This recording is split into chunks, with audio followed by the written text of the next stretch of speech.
see everybody today. Here we are at the U-Ray Ice Park. I like to say it differently every time. But today we're gonna learn how to do V-threads using a 10cm screw.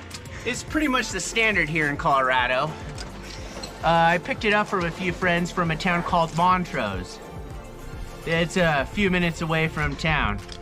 I always listen to cool people in bright colored pants. So here, we'll find a little bulging out piece of ice. Yeah, as you can see the indents where it goes in and the indents where it comes out, just like you wanna kiss that thing.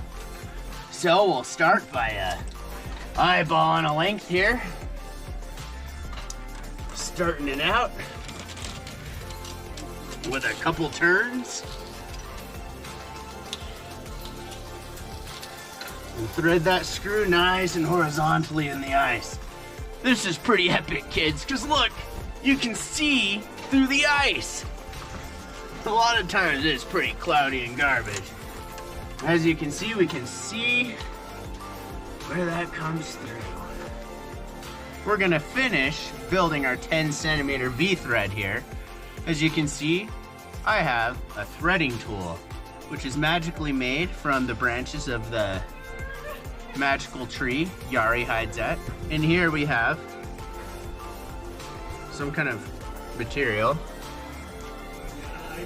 We're gonna thread it through, twist it, pull it. Way easier on a 10cm screw here. Then we can flip it off with a carabiner, and look at that.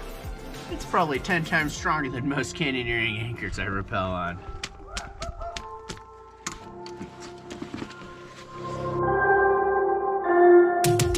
Episode 1. This is a new chip. How to place a screw and keep on turning it. Yes, just like place an ice nail. It's actually just pound it in the wall as hard as I can.